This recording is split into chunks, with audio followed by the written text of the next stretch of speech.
सहनावतु सहनो भुनक्तु सह वीर्यं कर्वावहै तेजस्विनावधीतमस्तु मा विद्विषावहै। ओम शांति शांति शांति।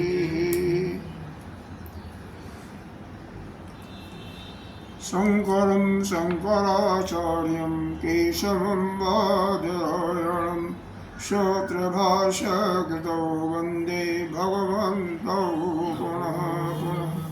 ईश्वरो गुरुरात्मेति मूर्तिभेदविभागिनि व्योमवद्व्याप्तदेहाय दक्षिणामूर्तये नमः। अखण्डमण्डलाकारं व्याप्तं येन चराचरं पदपदं दर्शितं येन तस्मै श्रीगुरवे नमः।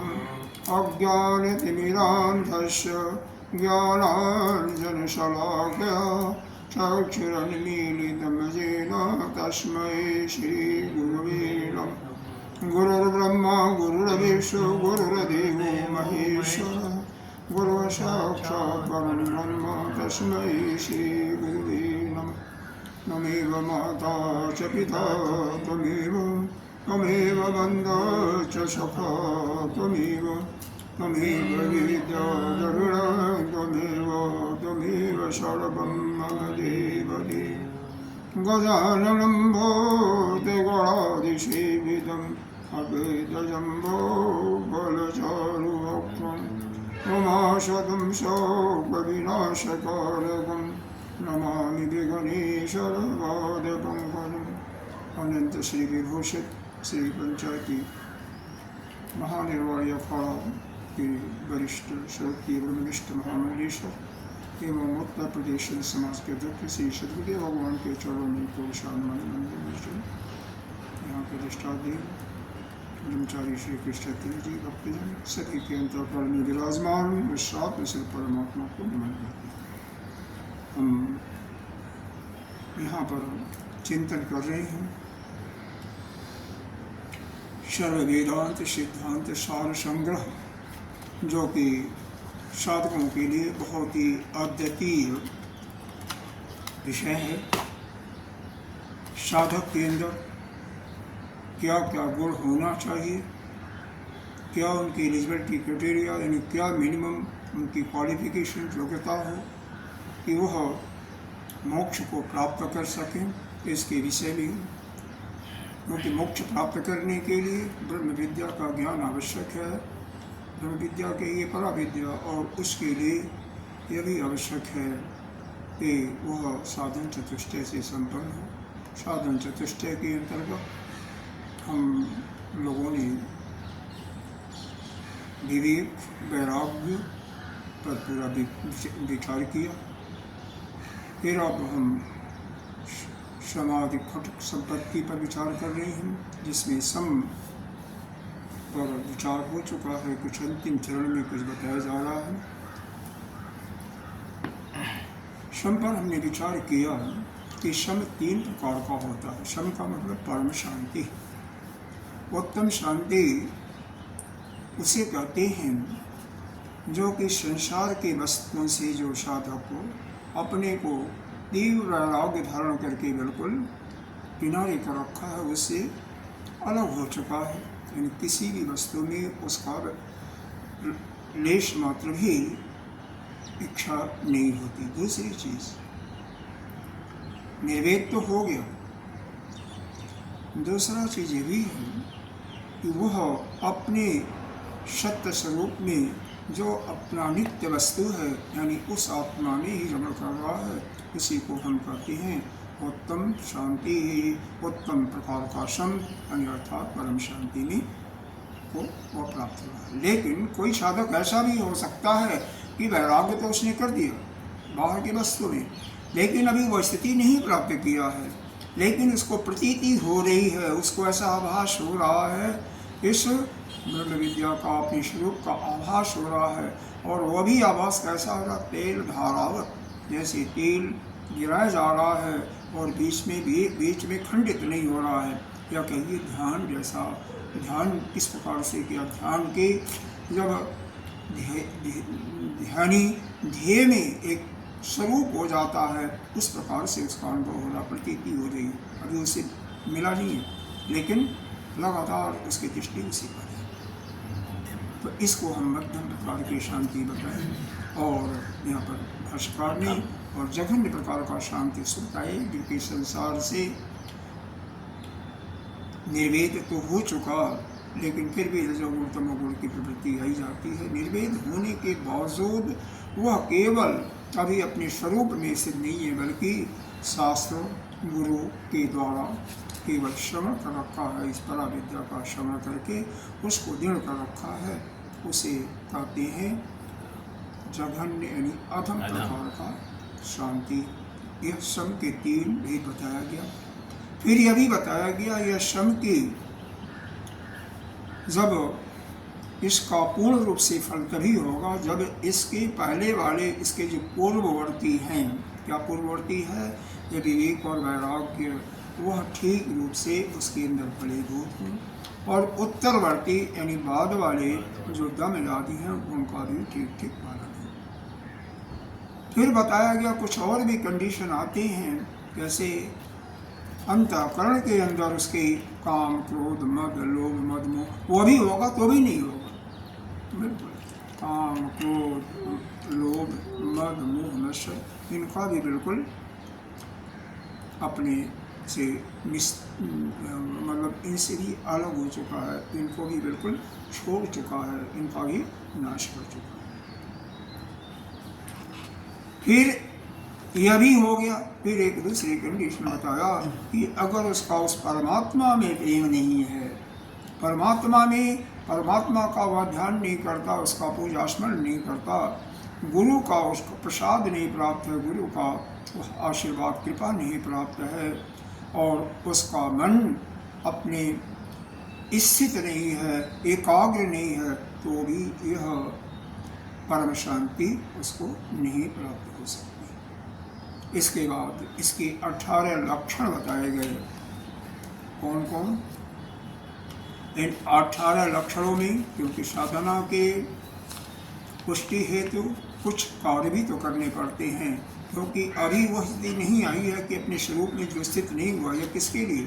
यह अधम कोटि के लिए यह साधना आवश्यक है। क्योंकि जो अपने स्वरूप में स्थित हो गया, उसका मतलब वो पहले से संपन्न ही होगा, वो तो पहले संपन्न होगा।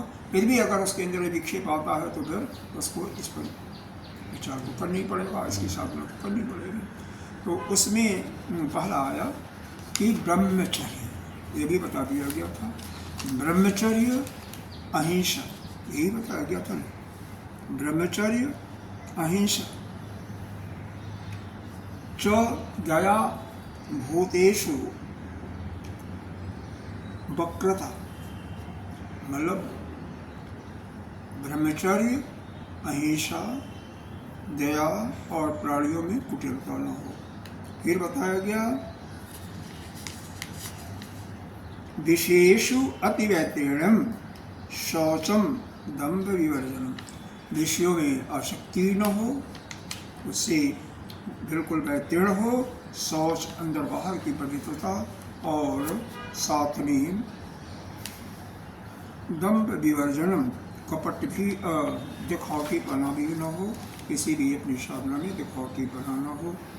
फिर सत्य निर्ममता, सत्य का ही पालन करने वाला हो, निर्ममता, किसी से के प्रति उसका ममता न हो, और क्या है आश्चर्यम, स्थिर वाला स्वभाव वाला हो, और अभिमान सरल हो, यानी किसी प्रकार के अभिमान से रहित हो, और ईश्वर ध्यान परता ब्रह्म विधिनी सती, और ईश्वर यानी परमात्मा का, भगवान का ध्यान करने वाला हो, उनका ध्यान करता हो, यानी ब्रह्म की आराधना करने वाला हो। साथ ही ब्रह्म विधि भी, ब्रह्म विधि भी यहाँ तक हमने बता दिया था। वैसे ब्रह्म विधि का मतलब वह जो ऐसे लोगों का साथ करे, ऐसे लोगों का संग करे जो कि ब्रह्म को जानने वाले हैं, अर्थात संतों का ही संग करे।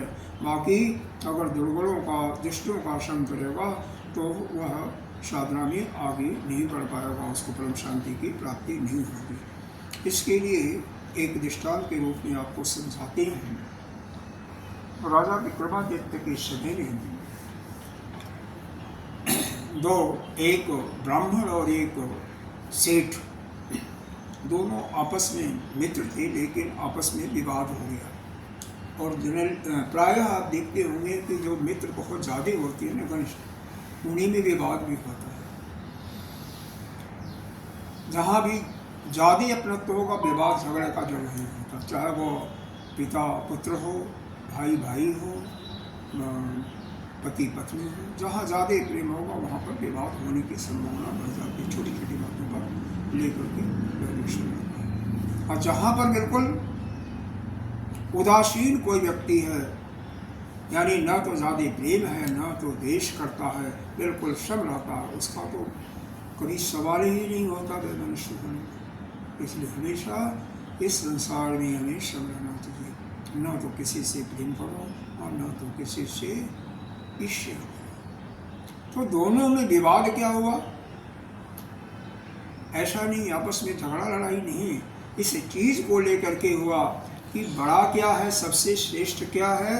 यह जो लक्षण आते हैं स्वभाव, वह ब्राह्मण देवता बोले, उनका कहना यह था कि हमारे शास्त्र में लिखा हुआ है कि मनुष्य जो है अपने पिछले कर्मों के अनुसार जन्म पाता है, और वह प्रारब्ध जो है भाग्य को ले करके ही आया है। उसी के अनुसार किसी ऊंचे कुल में जन्म हुआ या गरीब में जन्म हुआ या झुग्गी झोपड़ी में हुआ, और उसी के अनुसार गुण और अवगुण होते हैं। जैसा कि कल आप भी इसका वो कर रहे थे, तो ब्राह्मण भी हैं, वो भी ब्राह्मण थे, उन्होंने तो विक्रमादित्य को अपना वो भी दिखा दिया।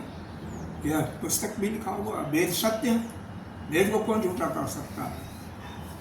तो प्रारब्ध के अनुसार ही सब कुछ होता है। लेकिन सेठ का कहना यह था, ठीक है मैं मानता हूँ, लेकिन सबसे प्रबल है संग।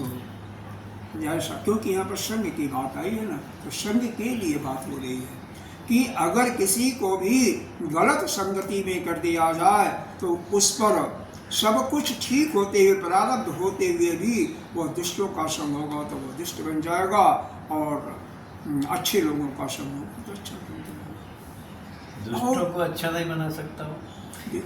जो कहानी है उसको सुनिए, और जो डिसीजन उन्होंने लिया है, आपको डिसीजन लेते रहिएगा, लेकिन जो कहानी जैसे है वैसे सुनिए।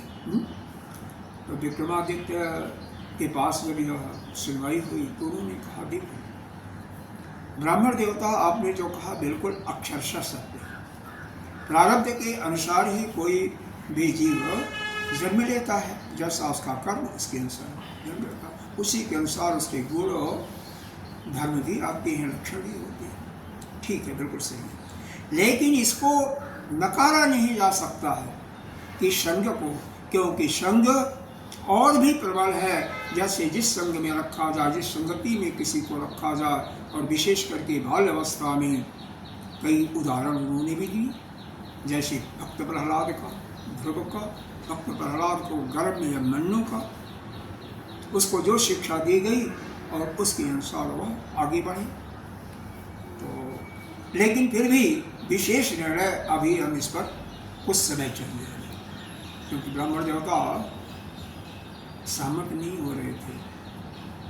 ब्राह्मण देवता नहीं सहमत हो रहे, क्योंकि वेद की बात वास्तव में भी सही है, वेद में जो लिखा सही है, उसमें क्या है, शास्त्र में जो लिखा सही जो है वो भी स्मृतियों का, वो भी शास्त्र में है कि शंकर का प्रभाव यहीं पर है, शंकर का प्रभाव पड़ता है। तो वह भी है, दोनों चीज़ें तो ठीक है, दोनों वेद सम्मत हैं, और इसका निर्णय हमें लेने के लिए कुछ समय चाहिए। ठीक, उन्होंने कहा ठीक है महाराज जी, कुछ समय हमें तो फैसला चाहिए। हालांकि दोनों मित्र थे, सब कुछ ठीक है, लेकिन फिर भी आपस में विचार और कुछ नहीं, और कोई आपस में अभी नहीं है कि गाली गलौज या मार, कुछ नहीं, बिल्कुल आपस में प्रेम से रहते थे। लेकिन केवल विचार का विचार मतभेद। में हाँ, जैसे घर में भी होता है विचार का मतभेद, बाकी सभी कोई दिक्कत नहीं। उन्होंने सारे अपने मंत्रियों को बुलाया, इनका थोड़ा सा तकियात करो, मतलब इनका पूरा निरीक्षण करो, घर में कितने परिवार हैं, कैसे हैं, कैसे हैं। मंत्री लोग आए, सब आजकल जैसे होते हैं ना जासूस के माफिक दोनों का पूरा हो गया। तो यह दोनों ने बताया आकर के, इनके जासूस दोनों जगह से, दोनों के एक एक पुत्र हैं और लोगों दोनों की आयु अभी ज़्यादा नहीं है, 4-5 साल की दोनों की।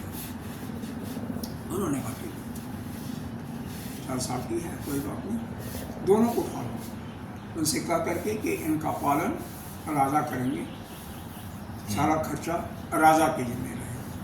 उनको ले आते, दोनों को लगा जाते। उन्होंने यहाँ पर क्या किया, दोनों को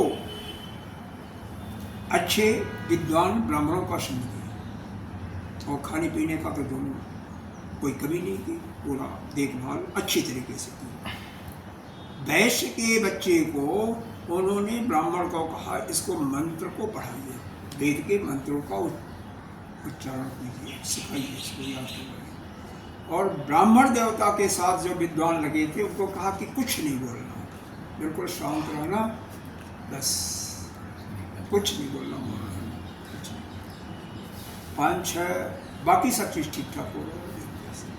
5-6 वर्ष के बाद बहुत हो गया समय, दोनों आए कि महाराज इतना समय हो गया, अभी आपने कुछ डिसीजन नहीं की। हाँ नहीं ठीक है, आज ही अभी डिसीजन देते हैं। दोनों को बुलाया गया। ब्राह्मण देवता से कहे कि आप विद्वान हैं, अपने बेटे से किसी मंत्र का उच्चारण करो, क्योंकि प्रारब्ध के अनुसार आपके गुण तो इसमें आने ही चाहिए।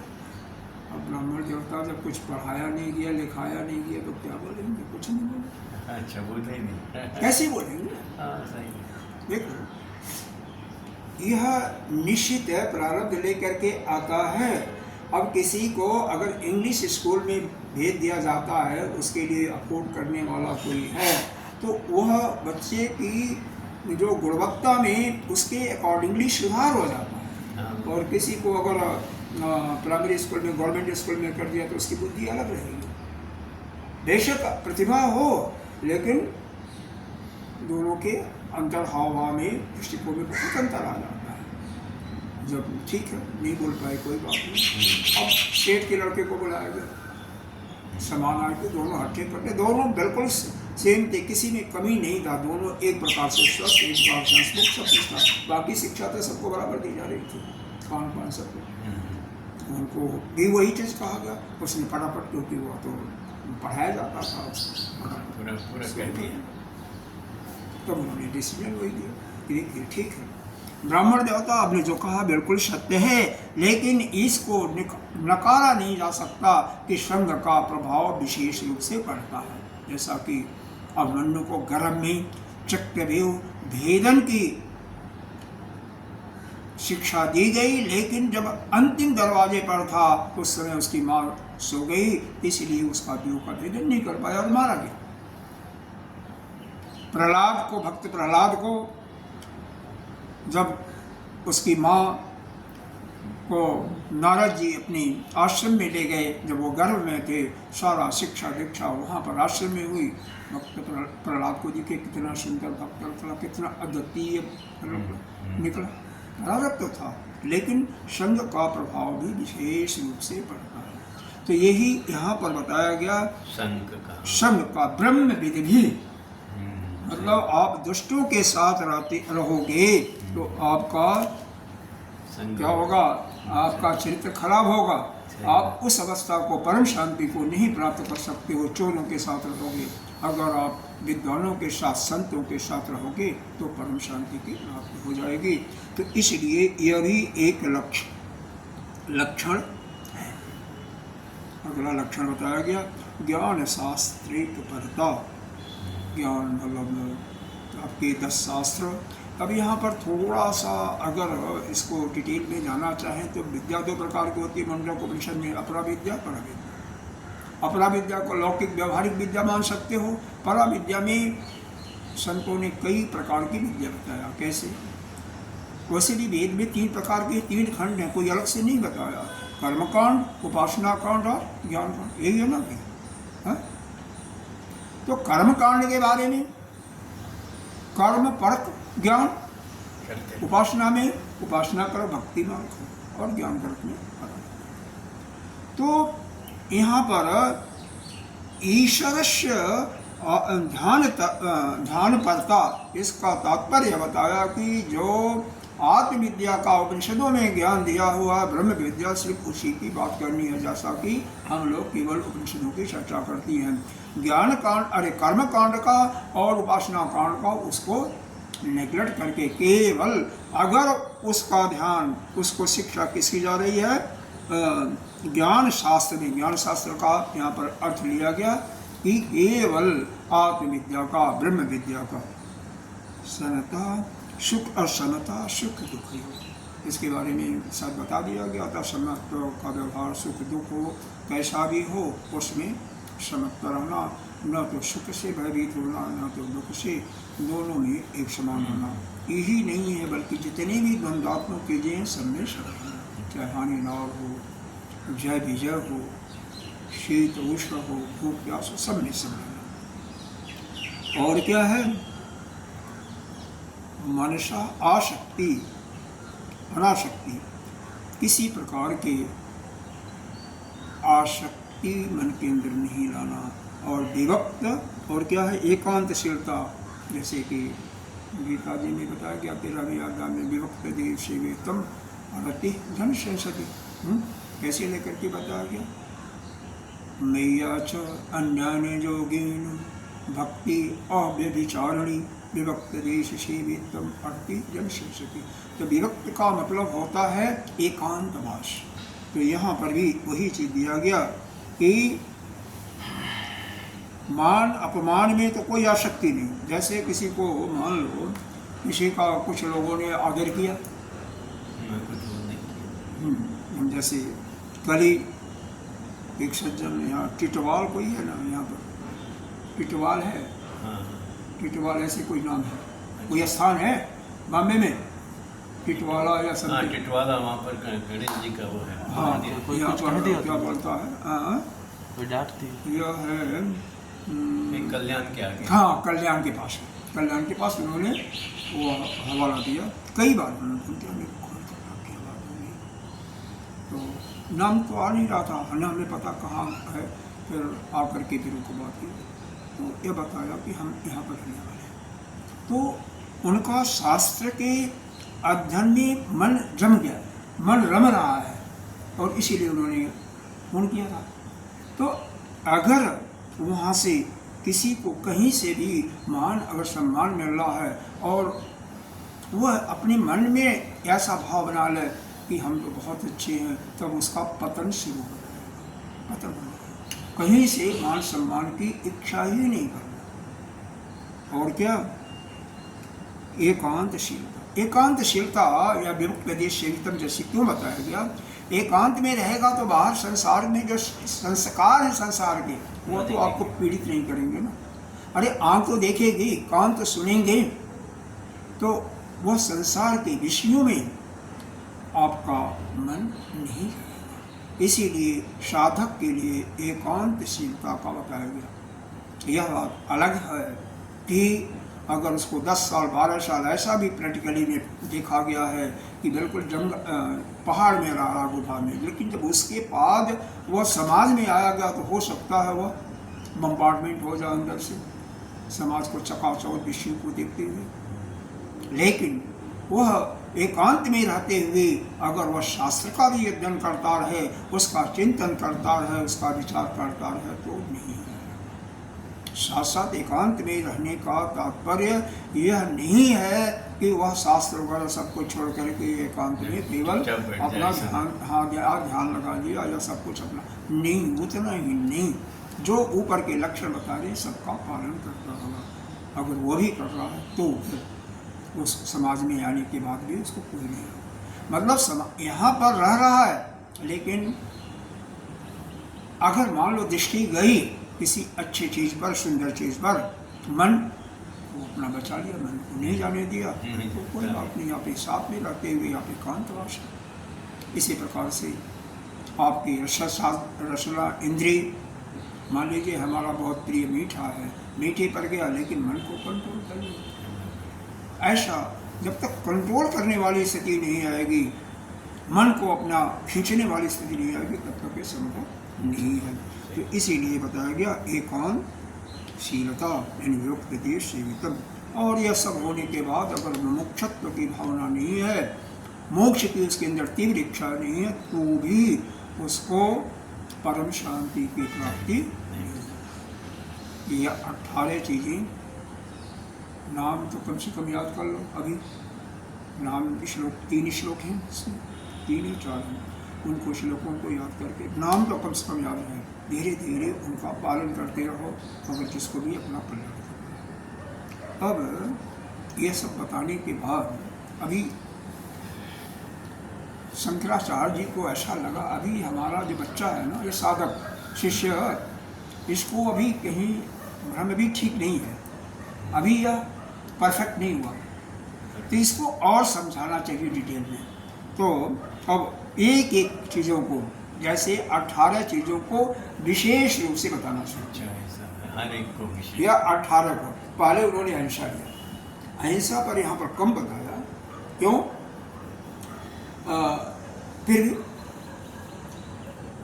क्योंकि पहले से ये गीता जी में या जहाँ पर नहीं, इसमें योग दर्शन में विशेष रूप से इस पर चर्चा की गई है, गीता जी में भी की गई है। 13वें अध्याय में यहाँ पर आया है ना, अहिंसा या अमानित्वम अदमित्वम अहिंसा शांति, जो 7वां श्लोक है 13वें अध्याय का, वहीं पर गीता जी में भी शंकराचार्य जी के द्वारा अपनी राम सुखदास जी ने बहुत विशेष इसका खंडन किया है, बहुत ज़्यादा विस्तार होता है, 243 81 या 243 के रूप में। तो और साथ में यह क्या बोलता है, गीता जी में तो ही है, और भी कहीं बताया गया, हाँ योग दर्शन भी जहाँ पर जब नियम बताया गया है, वहाँ पर भी विशेष रूप से इस पर चर्चा की गई। इसलिए यहाँ पर भाष्यकार भगवान ने ज़्यादा चर्चा नहीं किया, फिर भी सुनिए। अच्छा, उसके पहले यह बताने के कहाँ पर है?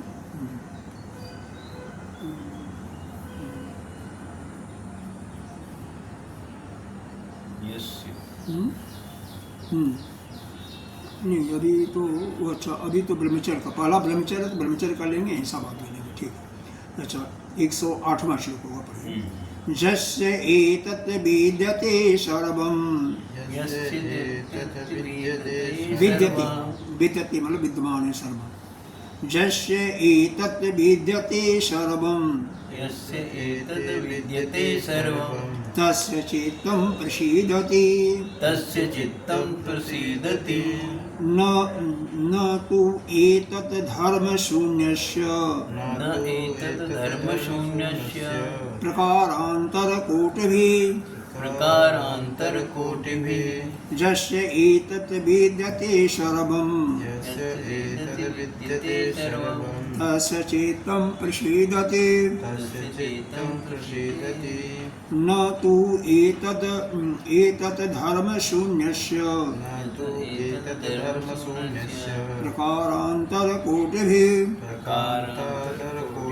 देखो, अगर संधि विक्षेप कर देते हैं तो अर्थ आप आसानी से निकाल सकते हैं। जस्य एतत्, जिसको, यानी जिसके अंदर, एतत् यह जो सारी चीज़ें बताई गई हैं, यह सभी विद्यते मतलब विद्यमान है, मौजूद हैं, सर्वम जिसके अंदर ये सारे सभी मौजूद हैं, तस्य चित्तं प्रसीदति, उसका चित्त प्रसन्न होता है। इसी अगर अन्य नहीं आया तो अर्थ नहीं आएगा, फिर तो अपना देखना पड़ेगा। तो इसीलिए बताया गया, जिसके अंदर यह सभी प्रकार के गुण जो ऊपर बताया गया है, विवेक, वैराग्य और यह शम के अंदर यह 18 प्रकार के साधना का यह अच्छी तरह से फलीभूत है, विद्यमान है, उसका तो परम शांति की प्राप्ति होगी उसको। लेकिन न तू एतत्, जिसके अंदर धर्म शून्य अधर्म शून्य यह है ही नहीं है, शून्य है, जीरो है, प्रकारांतर किसी भी प्रकार से कोटि भी करोड़ों प्रकार का उपाय करे तब भी उसको नहीं होना। नहीं होना चाहिए।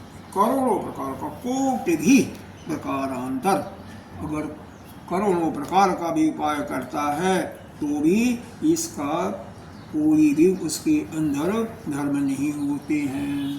यह धर्म नहीं होगा, धर्म शून्य रहेगा ही न तो इसलिए हमें यह जो 18 मार्ग बताया गया उसका हमें क्या है पालन करना चाहिए। पालन करने के पहले तो उनका नाम तो याद हो, उनके विषय में याद हो। बताओ आपको कितने याद हुए? कुछ 2-4 बताओ आपको पता। इसका मतलब 18 में ना। अब आप इसको किताब को उसको रख दो, बिना उसके बताओ 1, 2, 4 जितने भी याद आते हैं। एक तो ये हमको अभी जो लेटेस्ट बताया आपने, संगत से असर होता है, खराब हाँ, संगत ठीक है, तो बाकी बात है। पहले तो ब्रह्मचर्य से स्टार्ट। ब्रह्मचर्य, और ब्रह्मचर्य में भी बहुत प्रकार के ब्रह्मचर्य हैं। वो तो ठीक है, उसको भी आएगा, बताया जाएगा डिटेल। हाँ, ब्रह्मचर्य केवल नाम बता दो। और समानता, समता, वो सीरियस वाइन तो नहीं आता। हाँ नहीं, ठीक है, जो भी है। समता, दया, ठीक है, दिया भी ठीक है। संभाषण, ठीक है। ये और आपको भाई यही हमको याद है, जो इन्हें याद है। दोनों जने एक जैसे तो सुन रहे हैं, जो इनको याद वही हमको याद। नहीं, आप ब्रह्मचारी हैं इसलिए आपको ज़्यादा याद होना है। हमको भी तो नहीं देखो, हम दोनों को याद नहीं होता, हम दोनों क्षम्य नहीं, हैं। अच्छी क्यों? बात, हम सही दोनों बात। एक स्टेज को पार कर चुके हैं।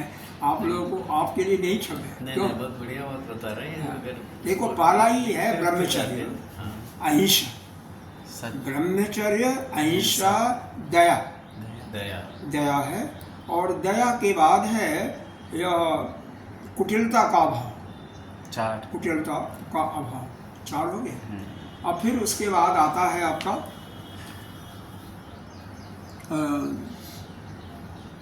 कुटिलता के अभाव के बाद आता है निर्ममता, किसी से ममता नहीं होनी। ममता भी नहीं होनी 5 चाहिए। हो गए।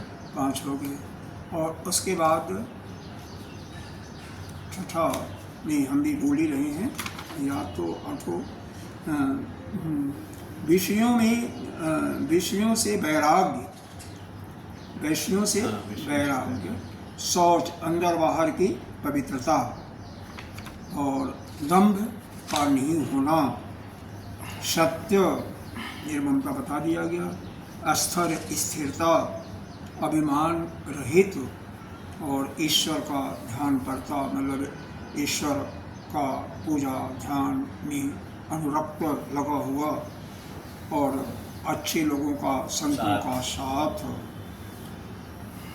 शास्त्रों का स्वाध्याय, और सुख दुख में समानता, मान बड़ाई की इच्छा नहीं, ऐश्वर्य की इच्छा नहीं, उसमें सम रहना, और एकांतवास। इस प्रकार से 18 बताया गया।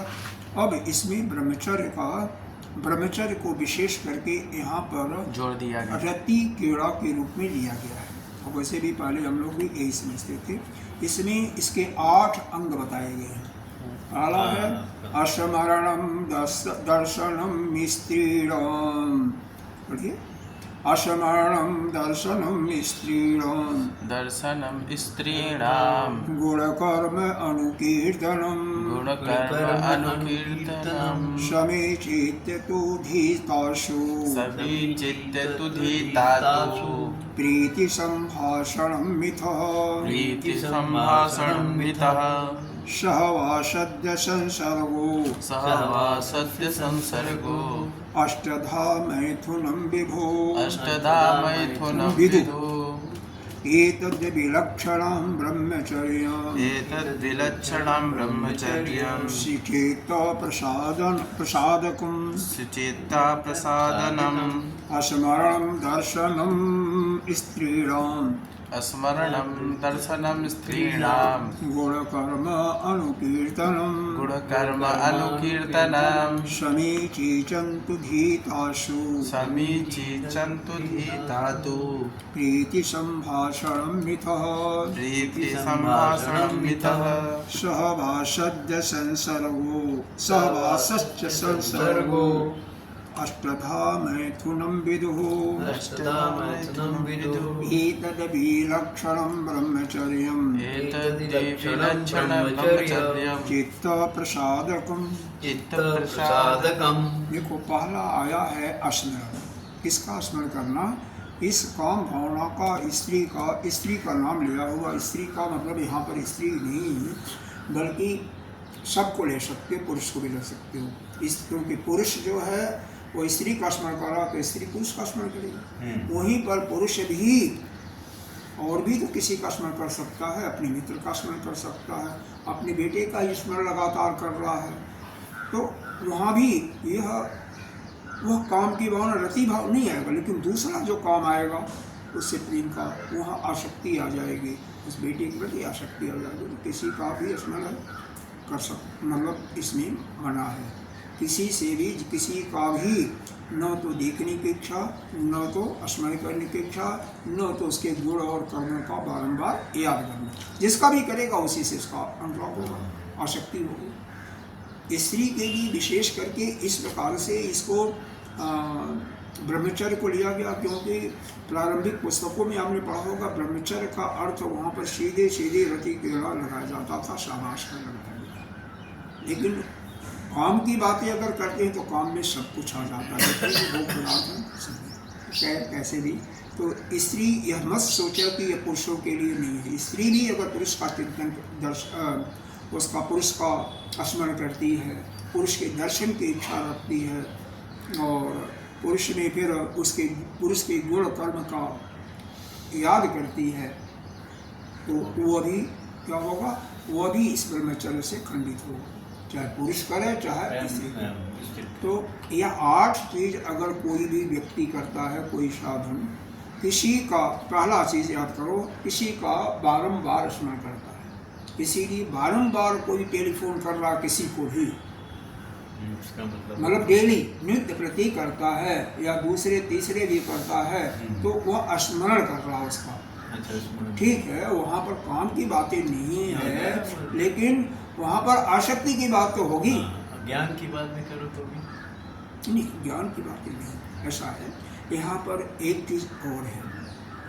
अगर मान लो आपका स्त्री है, पुत्र है, या पत्नी का पति है, किसी रोग से पीड़ित है, तो उसको याद करना या उसके डॉक्टर को संदर्भ में याद करना कि वह इसके अंदर नहीं आएगा। अच्छा, मतलब ऐसा नहीं है कि सब कुछ आ जाएगा, वहाँ पर ये सब आएगा। दर्शन, उसके दर्शन, मान लो बीमार है, आपकी पत्नी हॉस्पिटल में है, आप दर्शन करने के लिए सुख जा रहे हैं, तो वहाँ पर आपका आसक्ति वाली बात नहीं है, वहाँ तो उसको ठीक करने की बात है, तो वह नहीं है। तो स्मरणम दस्मरणम दर्शनम स्त्रीराम, स्त्री जो शब्द लगाया इसके लिए मैं ये बता रहा हूँ कि स्त्री के लिए पुरुष भी काव्य है, लेकिन लिखा एक ही चीज़ है। क्योंकि कोई भी श्लोक बनाते हैं ना, तो उसके अंदर एक नियत अक्षर आते हैं, नियत अक्षर के अंदर दोनों को नहीं ले सकते हैं, और ज़्यादातर हम पुरुष के लिए ही जितने भी बातें कहेंगे पुरुष के लिए कहेंगे, लेकिन वह इक्वली अपोजिट हर एक जेंडर में, चाहे स्त्री हो चाहे नपुंसक हो, हर एक के लिए वही लागू होता है, इक्वली बराबर से लागू होता है। तो किसी भी का, किसी प्रेमिका का या प्रेमी का, ऐसे कहिए बारंबार स्मरण करना, दर्शन करना, या गुण कर्म अनुवर्तनम, उसके गुण और उसने जो कर्म किए हैं उनका बार बार चिंतन करना, उनका कीर्तन करना, अनुकीर्तनम। और समीचीनत्व, समीचीन का मतलब शोभना बुद्धि लाना, कि वो बहुत सुंदर है, होता नहीं, हर एक के अंदर होता है। कोई अगर बच्चा गुणकारी भी है तो बहुत लड़का बहुत अच्छा है, कोई बच्चा हमेशा आपका, या नौकर भी है, नौकर के प्रति भी शोभना बुद्धि आ जाती है। नौकर अगर सब काम ठीक ठाक करता है, आप गए, आपका पूरा वो ध्यान रखता, तो आप भी उसका ध्यान रखते हैं। ये शोभना बुद्धि होनी चाहिए, लेकिन ज़्यादा नहीं होना चाहिए। तो शोभना बुद्धि मतलब उसके प्रति आपका यह कहिए कि सुंदरता के रूप में शरीर की बात में नहीं आ रही है यहाँ पर, वो बहुत अच्छा है, अच्छा सुंदरता समीचत्व का अर्थ तो सुंदर ही होता है, लेकिन व्यापक अर्थ में आप किसी भी अच्छाई के किसी भी गुण को आप ले सकते हैं। धी, धी आया ना, धी आशु, तो उसकी बुद्धि के अंदर यह आपने नहीं बैठाना चाहिए कि बहुत ही सुंदर है, बहुत ही गुणवान अच्छी है। प्रीति, अब प्रीति और प्रेम, प्रेम करना ठीक है, बुरा नहीं है, लेकिन प्रीति का मतलब स्नेह होता है, चिपकना होता है, अच्छा। और चिपकना नहीं है। संभाषण, करो लेकिन प्रीति मत करो, प्रेम करो, प्रेम करना मना नहीं है, बार बार मत करो। नहीं, प्रेम प्रेम ही राग में न बदल जा, प्रीति में न बदल जा। आसक्ति न हो। हाँ, इतना मत करो कि वह उसे आसक्त हो जाए। आसक्त। आसक्त नहीं होना बस। प्रीति, संभाषण, क्योंकि यह देखो, यह भगवान की प्रदत्त चीजें हैं। क्या? अस्ति, भांति और प्रिय। प्रिय, अस्ति, भांति, प्रिय, यह भगवान के गुण हैं और यह सभी जीवों में होते हैं। पशु पक्षी किसी को लोगे, चींटी को भी लोगो, उसको भी प्रिय होता है। सभी को अपने बच्चों से प्रिय होता है, सभी को अपने परिवार से प्रिय होता है।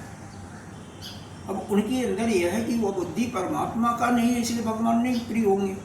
आपके अंदर ये बुद्धि है, मनुष्य में बुद्धि खुली होती है, इसलिए तेज होती है, प्रखर होती है, इसलिए भगवान के लिए उनको बताया जाता है। तो अस्थि है, भांति मतलब वो महसूस हो रहा है, प्रतीति हो रही है, उसमें प्रकाश है। और प्रिय, प्रिय भी है किसी के लिए, उसके लिए भी कोई चीज़ प्रिय है। रूप नाम केवल यह संसार का है, तो रूप नाम जड़ है, बाकी यह दैवी प्रदत्त है, यह आत्मा के गुण है। तो इसलिए अलग आत्मा के गुण नहीं है, लेकिन वो परमात्मा के ही जो समूह निराकार है, उसी के गुणों के अंतर्गत ही आता है। तो यह किसी ने प्रीति नहीं करना।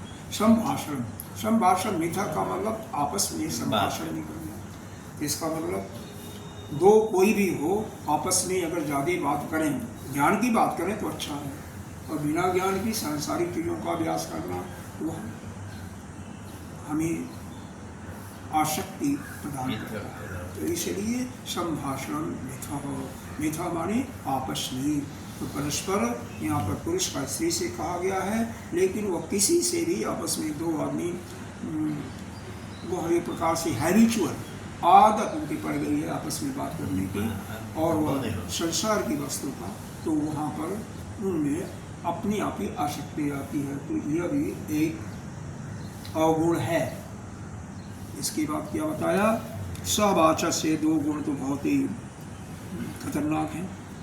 सहवास का मतलब साथ साथ रहना, साथ साथ रहना। जिससे आपका ज़्यादा प्रेम हो गया, अगर उनके साथ साथ रहोगे तो आपका आप इस संसर्ग मतलब मैथुन किया करना। यह मैथुन के 8 लक्षण हैं, और यह 8 चीज़ें याद सके कि स्मरण, दर्शन और स्मरण, दर्शन, उसके गुण कर्मों का बारंबार बखान करना, बारंबार उसको याद करना। स्मरण हो गया, दर्शन हो गया, गुण कर्मों का बारंबार याद करना, उसकी सुंदरता, उसकी अच्छाइयों का बखान करना, और उससे प्रेम करना, मतलब उससे चिपकना, उससे आसक्ति रूप लाभ कर लेना, और आपस में निरंतर बातें करते रहना, साथ में रहना। और फिर बाद में 8वां चीज़ आता है, वह संसर्ग, यानी तो एक वहाँ पर वही मैथुन मेन किया जाती है। तो यह मैथुन के यानी ब्रह्मचर्य के 8 गुण हैं।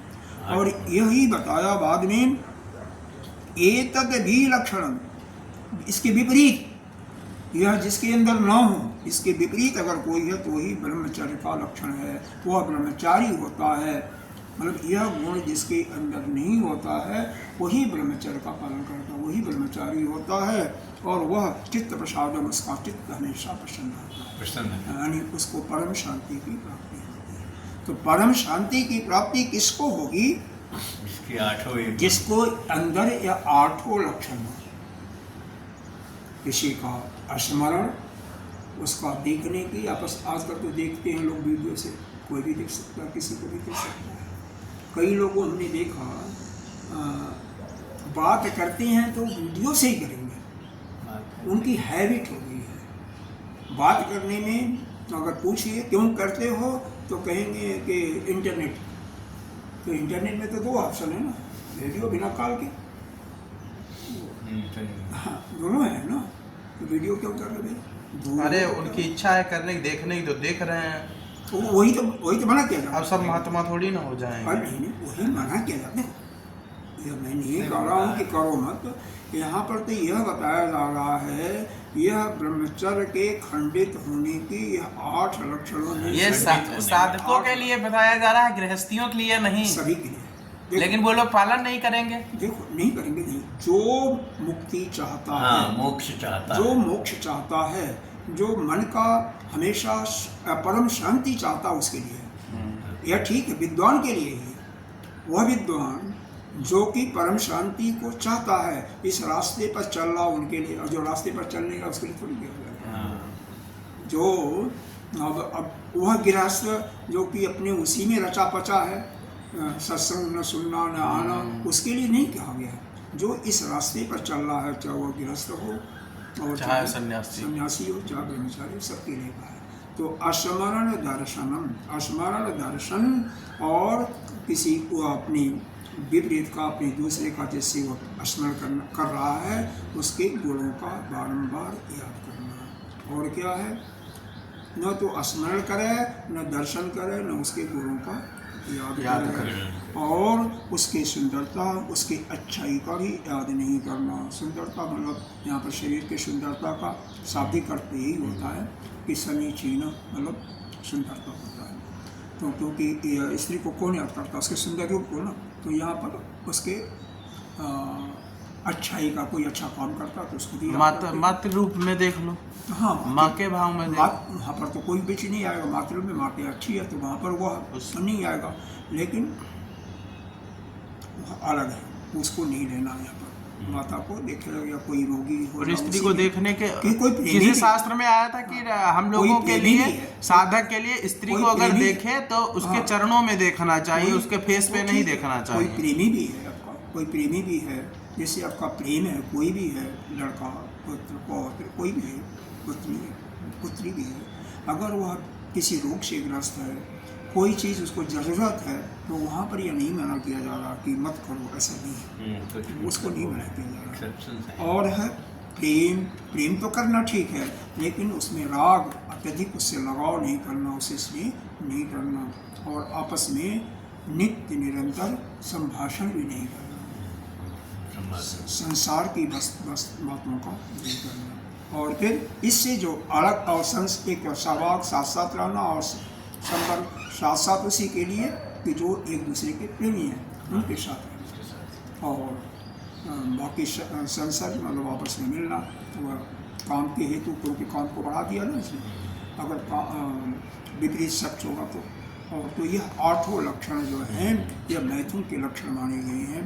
यह जिनके अंदर नहीं होता वही ब्रह्मचर्य का पालन करते हैं, वही ब्रह्मचारी हैं, और वही जो है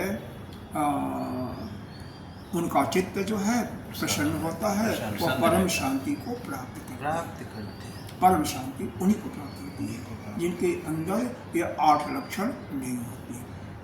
ये समझ में आया? यह जरूर याद कर लो, श्लोक याद कर लो तो अच्छा है। थोड़ा सरल दिख रही है, बहुत सरल है। स्मरण, अरे धीरे धीरे बहुत सरल हो जाएगा। स्मरणम दर्शनम स्थिरम गुण परम अनुवर्तनम अनुकीर्तनम समीचीनत्वधिष्ठासु प्रीति संभाषणे मिथो सहवास संसर्गो अष्टधा मैथुनो विदुः एतत् द्विलक्षणे ब्रह्मचर्य चित्त प्रसादक। तो यह 8 लक्षण। इसके बाद अहिंसा को बताया। अहिंसा क्या है, बोलिए। अहिंसा अहिंसा वांग मनः कायै, अहिंसा वाङ्मया काय, प्राणी मात्र पीडनम, प्राणी मात्र पीडनम, स्व आत्मवत सर्वभूतेषु, स्व आत्मवत सर्वभूतेषु, कायेन मनसा गिरा, कायेन मनसा गिरा, गिरा का मतलब वाणी होता है, याद रखिएगा। तो अहिंसा, अहिंसा हम 3 प्रकार से, देखो आगे शब्द आया ना, प्राणी मात्र पीड़म, किसी भी प्राणी को पीड़ा पहुंचाना, प्राणी मात्र पीड़म, किसी भी प्राणी को पीड़ा पहुंचाना, उसको दुख पहुंचाना। कहाँ से? वांग यानी वाणी से, मन मन से, काया शरीर से। तो वाणी, मन या शरीर से किसी को पीड़ा पहुंचाना ही क्या कहलाता है? हिंसा कहलाता है। और अगर कोई वाणी, मन और शरीर से किसी को पीड़ित नहीं करता तो वही अहिंसा है। तो 3 प्रकार का हो गया। स्व आत्मवत सर्वभूतेषु, सभी प्राणियों को अपने आत्मा की तरफ देखो, क्योंकि सभी प्राणी में आपकी ही आत्मा है, आप ही हो, तो इसलिए सबको एक समान जो देखना। कहाँ से? कायेन मनसा गिरा, कायेन मतलब शरीर से, मन से, और गिरा मतलब वाणी से। यह तीनों से सबको एक समान समझ करके किसी को पीड़ा नहीं पहुंचाना, न तो मन से, न वाणी से, न सिर से। इसी को हम क्या कहते हैं? अहिंसा। ठीक हो? यहाँ पर 3 प्रकार का बताया, लेकिन 3 प्रकार का फिर होता है। यह कार्य खुद किया, दूसरे से कार्य करवा रहा है, हिंसा पहुंचा रहा है, और तीसरे से अनुमोदन केवल करा रहा है। अच्छा। जैसे आपने खुद कर रहे हैं, जीव की हत्या कर रहे हो, और खुद ना करके दूसरे से करवा रहे हो। आजकल तो होता है, सफारी देते हैं, सफारी दे करके किसी को दान करवा देते हैं। और तो 2 हो गया, खुद करना, किसी दूसरे से करवाना। और तीसरा होता है, आप कर तो नहीं रहे लेकिन वहाँ पर हो और चुपचाप बैठे हो, अनुमोदन दे रहे हैं। बस वो भी अनुमोदन एक कई लोगों को होता है, कोई बस उनका बस हाँ कर दे, बस साथ देना, कुछ नहीं चाहिए उनको, न पैसा चाहिए, न बल पोस्ट चाहिए, कुछ नहीं चाहिए, तो भी वह दूसरे की हत्या कर देते हैं। तो अनुमोदन करना, तो 3 प्रकार से तीनों के साथ आते हैं। तो 3 फिर यही आता है कि कम मात्रा में किया, मध्यम मात्रा में किया, और अधिक मात्रा में किया। अधिक मतलब जान ही नहीं लिया, तो वो हो जाएगा, यह 3 या 9 या 27 प्रकार का हो जाएगा। और फिर यही होगा कि काम के कारण किया, क्रोध के कारण किया, लोभ के, तो यह 81 प्रकार का होगा। यह 81 प्रकार का मुख्य है, लेकिन 27 प्रकार का तो है ही है। कुछ जगह राम सिद्धाजी ने 245 प्रकार का बताया है, आगे बहुत। चलिए, इतना तो आप पढ़ करके इसको याद रखिए। कल हम बात करेंगे आगे दम के बारे में। दम के बारे में ही होगा ना? नहीं, अभी तो अभी इसमें बहुत बड़ा